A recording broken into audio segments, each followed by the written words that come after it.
Hello, Warriors. This is Abigail Thompson. I am here with Coach Terrie Bradshaw. How are you doing today? Good. How are you? Doing great. I know a lot of people, especially with the new major we have, sports performance, health and fitness, relatively new major. A lot of people want to go into PT, strength and conditioning type. So I definitely wanted to interview you for that purpose. So I wanted to hear a little bit about your background information, what schools you come from. Yeah, so I was born and raised in Jacksonville, Florida. I played soccer throughout my whole life. Wasn't good enough for a college ball, which is fine. So I, wanted to make an impact on people's lives through coaching. I had a soccer coach growing up who, I wouldn't be who I am today without him. So I went to UCF, got my bachelor's there, kind of stumbled into the UCF internship and was there for a year. Learned a lot. I worked with just about every team there besides football. Then I moved out to California my last semester of undergrad.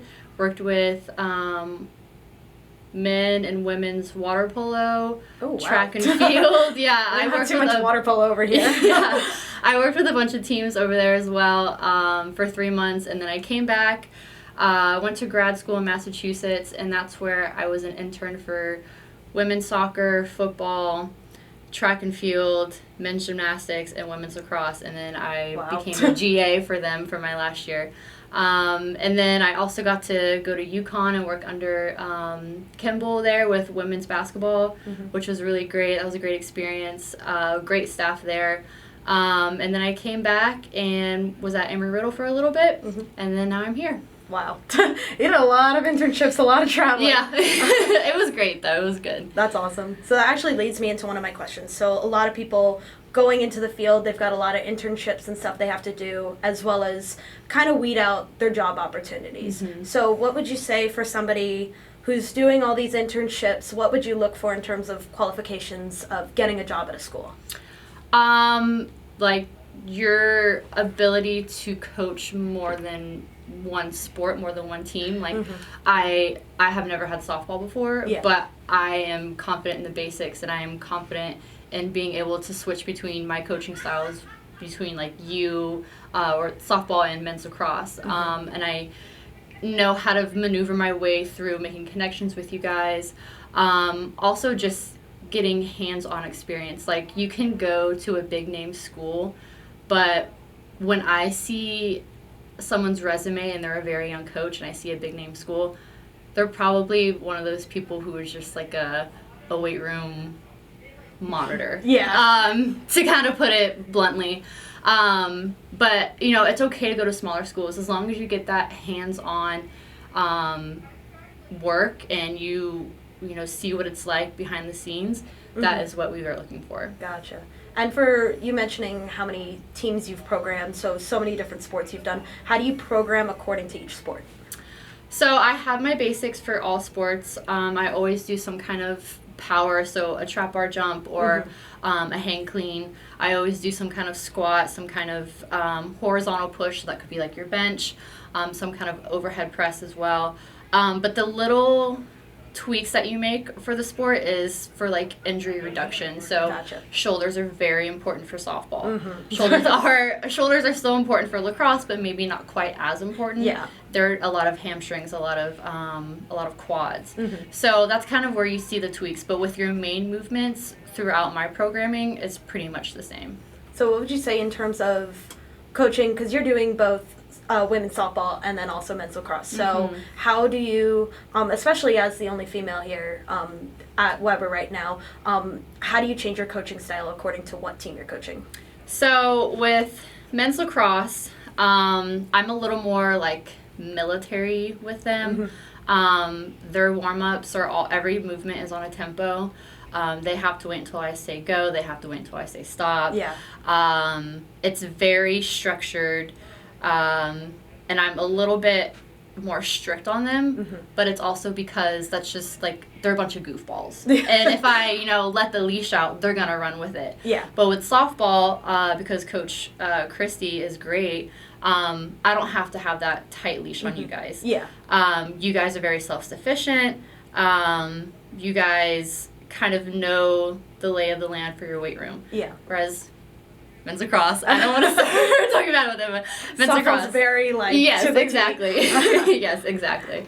And then also on top of that, so obviously it's a very male-dominated field, and somebody going into it, how do you define your leadership role? Especially, like, I've seen you in the weight room multiple times. You're leading the workout, but you've got the male coaches as your assistants. So how do you define your leadership role, and not in a bad way, but just as a female, get that respect? I mean, I don't back down. In this field, I've been lucky enough to have very positive male like leaders in my life in this field. I know not all women are lucky with that, but I've also had some very mean things said to me and about me. And so because of that, I've kind of grown thick skin, and you can say all you want to me, but these are my standards. I'm not going to waver my standards, and if you do, then you're wasting my time and you're out. So and I really like watching you in the weight room and stuff. Like, I really, of course, like to observe you because I'm in that sports performance major. So just watching you as a coach and seeing you take charge is really inspirational to me. So I also want to go into what is a day in the life of a strength coach for especially those people that want to know go into this field. So what's your day in the life, pretty much? Take me through a busy day. Busy days are my Mondays. I'm up at 5 a.m. I usually take about 30 to 45 minutes. I'll get up, eat breakfast, kind of do my morning routine, drive in. I drive and eat my breakfast at the same time, which is not okay, but it's all good. I get in, and then I get in maybe about 45 minutes to an hour before your lift starts or your conditioning starts, just to kind of give myself some like breather time, just to kind of get mentally focused, kind of turn that coaching switch on. And I'll also meet with my coaching assistants to make sure they understand what I expect of them, what the lift is, if they have any questions, and then we'll start setting up if there's not a team in there beforehand.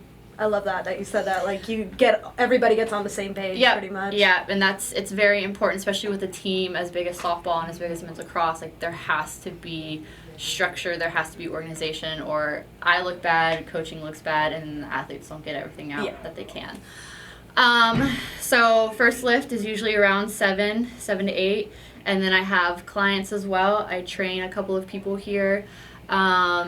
Then we have staff meetings from 9 to 11, staff meeting and staff lift. On Tuesdays, we play staff sport, which is really nice. Then I will eat something between like 12 and 1. And then depending on the day, I get ready for either a men's lacrosse lift or conditioning or practice. Mondays, if there's breakfast club, which sometimes there is, I'm here at 5:30, and then I won't leave until about 6. Wait, what's Breakfast Club? Just for people who don't know what No, that's okay. Breakfast Club. So Breakfast Club is my form of an opportunity to get better. So if someone does start to sway away from my standards, or, I feel disrespected, or I feel that my staff was disrespected, an athlete can find themselves in Breakfast Club, which they're here at 5:30 on a Monday morning, and then they are cleaning the weight room for that whole hour. Man, so a really nice way to say punishment. Breakfast Club, an opportunity to get better. Yes, it's an opportunity to take pride in your weight room and your coaching staff. So sometimes that happens. Like, I'll have Breakfast Club this Monday.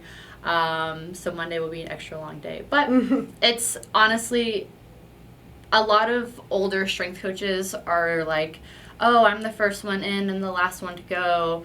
But that's not like the mentality you really want in this field, because you'll get burnt out. So Tomaz is great at, if you don't need to be here, go home. And I definitely take that on like my shorter days. Sometimes I'm home by like 2 p.m. It depends on the day. But it's a long days, early mornings, but it's honestly so worth it. Oh, yeah, definitely. And another thing I actually want to touch on, well, you were talking about, you've got the staff meetings and that kind of stuff. So I've actually sat in on a couple staff meetings before just to see how the environment is. And I found really interesting, especially, I don't know if you guys do it on Thursdays as well. I know they used to do it where they would talk about programming for different sports. So I find really interesting you guys being able to talk about your program and get feedback from everybody. So I just want to hear from you about that and how you've been able to take other coaches' advice and put that into your programming. Yeah, I mean, it is the biggest part of developing yourself as a young professional.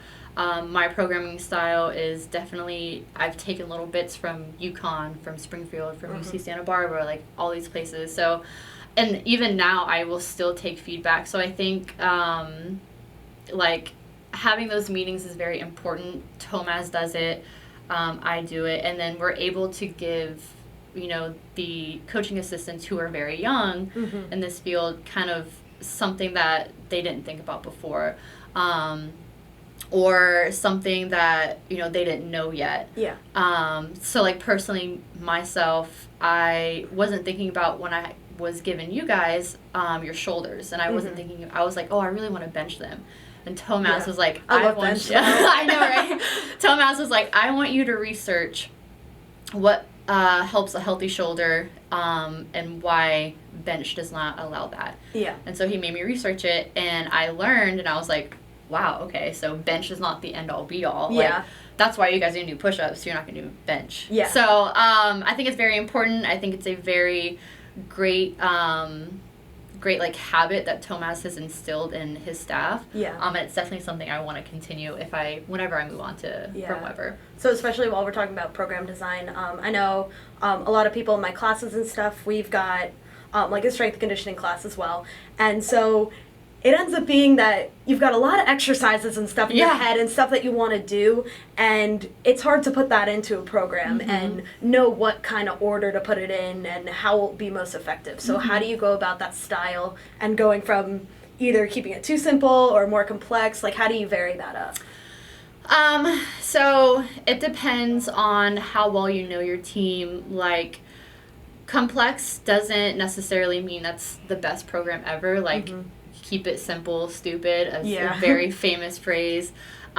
Simple is okay, like, especially with, you know, the GPP that we're doing very simple movements, and you're like, my legs are dead. I'm dead. We're doing push-ups, we're doing pull-ups. Seems so simple, but like, I'm dead. Exactly. So how I, you know, lay it out on your card is you always want to do your most explosive or your most powerful movements first, because you want to be the freshest for that. So you'll always have like your trap bar jumps, or for men's lacrosse, in their instance, they'll always have like some kind of clean variation.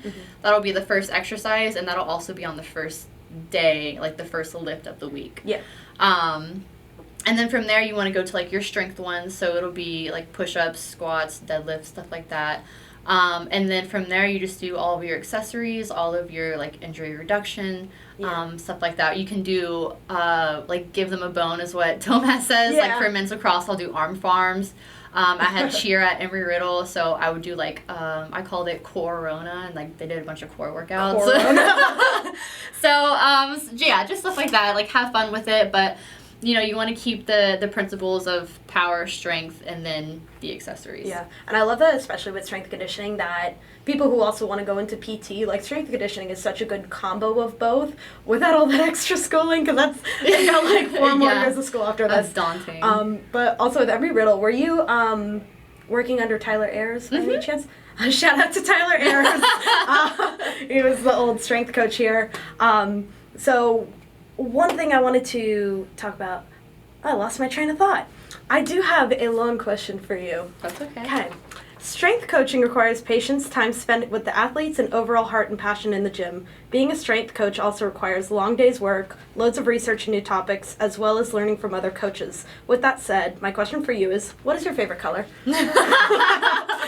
It's black, clearly. Black, I interesting. Think it is the most sophisticated color. Is it technically a color, though? Isn't it the absence of color? I thought it was absorbing all color. Or is that white? I don't know. I don't remember. Anybody have the answer to that? So a black hole. This podcast is going to take turns. We're going to be talking about these now. Okay, yeah, I don't know. Anyways, black, I will wear black all day, every day, even if it's hot outside. Like, I was at lacrosse practice, or like lacrosse, like warming them up today.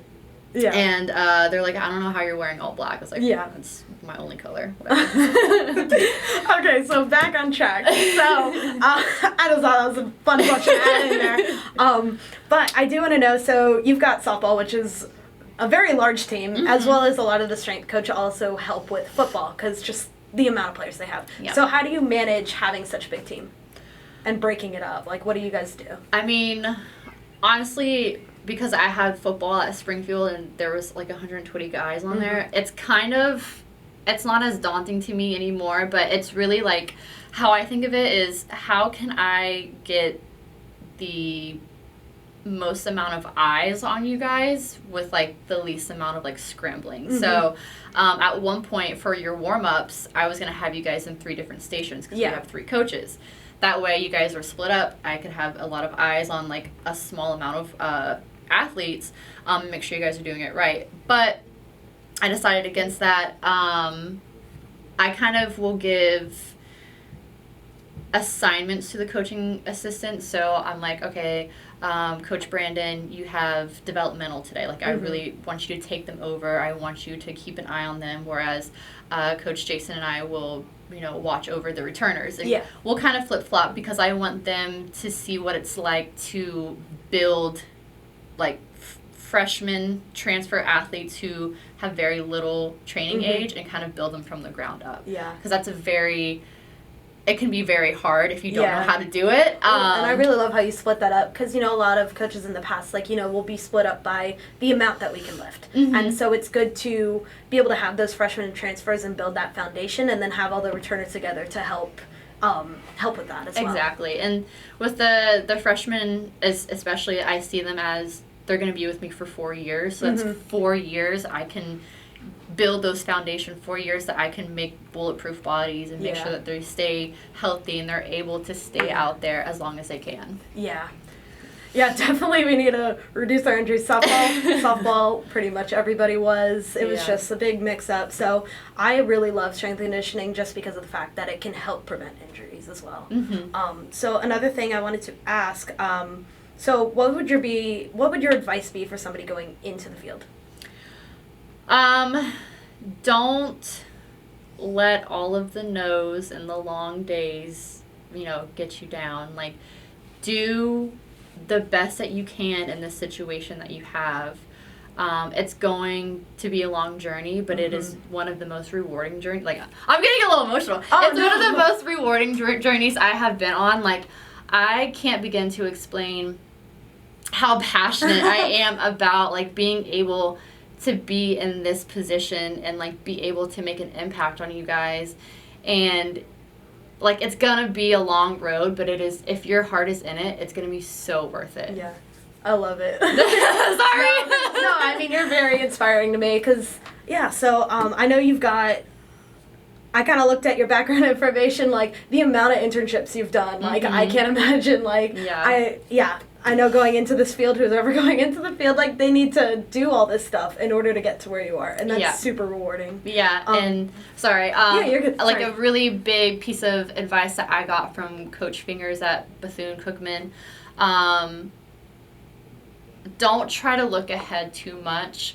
Like, don't always try to look for the next step. Look at what you're at now and think, how can I leave this place better than I found it?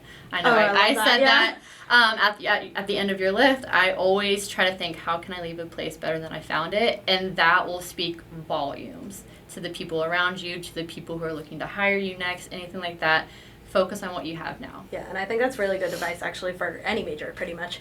I know, especially as a fifth-year senior, like, just constantly thinking, where am I going? What am I doing next? Like, should I go right into a career? And I know a lot of people along those lines, especially people that have come back for a fifth year and have been able to kind of stay in college for a little bit longer, are also along those lines think about what they're going to do. Yeah. So, speaking of softball, I have some questions from the softball players. Okay. Okay. So, how many times a day are you told that you have the same name as a football player? Probably about 5 or 6. 5 or 6 a day? A day, yeah. Different spelling, though. A little bit different. Yeah, a little bit different. Or I get Terrie Bradshaw from Sex and the City. Oh, my God. That's not I don't know if that's allowed. Okay, so I got 2 from Jenna. Okay. So, how many tattoos do you have? I have 9. 9. Yes. I love this one. Thank you. Yeah. This one. I'm not brave enough for a sleeve. I got a little one. This one was definitely the longest. For the last 3 flowers I have, I was in this position for 8 hours. So how long did that take total? 16 hours. Oh my Yeah, gosh. it was 8 and 8. I can imagine. This took like 10, and I was like, I'm done.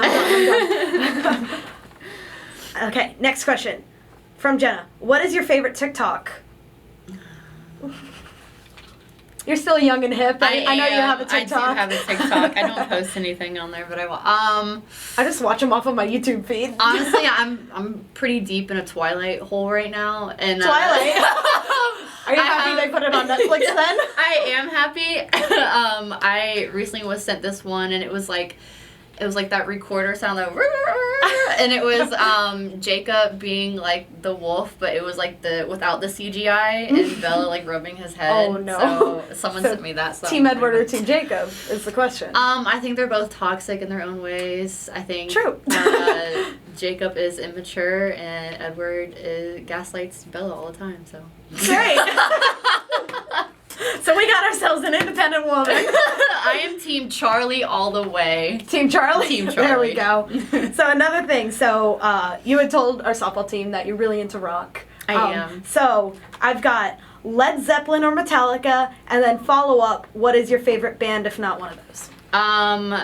Led Zeppelin for sure. Mm-hmm. I do like Metallica, but Led Zeppelin's a little more my vibe. But if I'm trying to go like heavy, Parkway Drive. It's pretty chuggy. Actually, I've never heard of that. They're like an Australian band. I sound like an Australian band.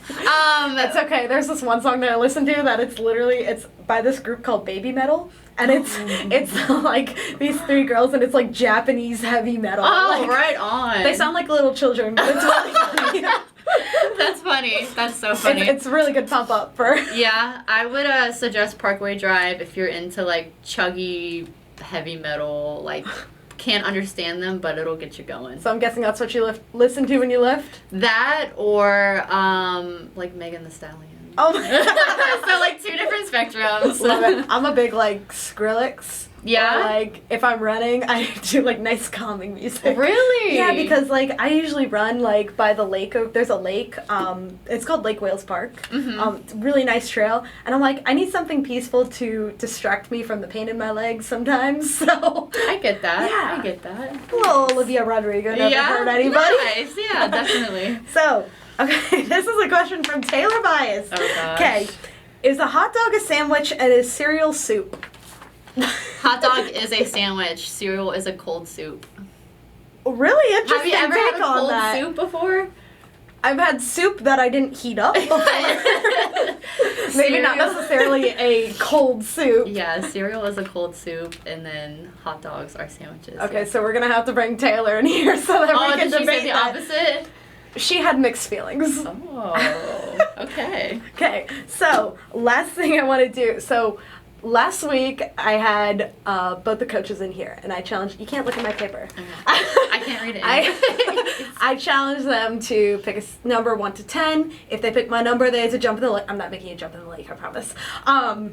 Maybe a little worse. Oh, but no, gosh, okay. No, but they ended up both picking my number, so we got them to jump in the lake. Pretty fun. Goodness. So we're gonna add a little fitness into this. Oh, goodness. So we are gonna play a game of rock paper scissors, best of 3. Whoever loses, myself included, if I lose, has to do a beast hold for a minute at the end of weights. What's a beast hold? So, what's a beast hold? I mean, I can make a harder exercise. No. What's a but beast basically, you're on all 4s, Mhm. and then you lift your knees up like an inch, and it sounds very easy, but that was our punishment last year, and let me tell you, it's very hard. It sounds you get rough. shakes after like 30 seconds. Oh, okay. All right. So, let's you do it. down? Yeah, I'm down. Okay, you ready? Yep. Rock, paper, scissors, shoot. Shoot. Ah! We got one. Okay. Shoot. Shoot. Oh no! Oh no! Ow! Looks like, man, I'm on a streak here. I got both of my guests to lose the bet. So She will be doing beast holds. I'll possibly be able to get a recording of that if you let me use my phone during weights. That's fine. So that is a great way to wrap up this podcast. This podcast is going great. I've already got both of my guests to do that. So we're gonna wrap this up. So I just want to thank everybody for tuning in to the Warrior Pulse podcast. Sorry, I'm still laughing. So join us next Monday. So Ray will be with you guys next Monday. You can follow us on Instagram, Facebook, and as well as Weber Athletics. Go Warriors! Woo!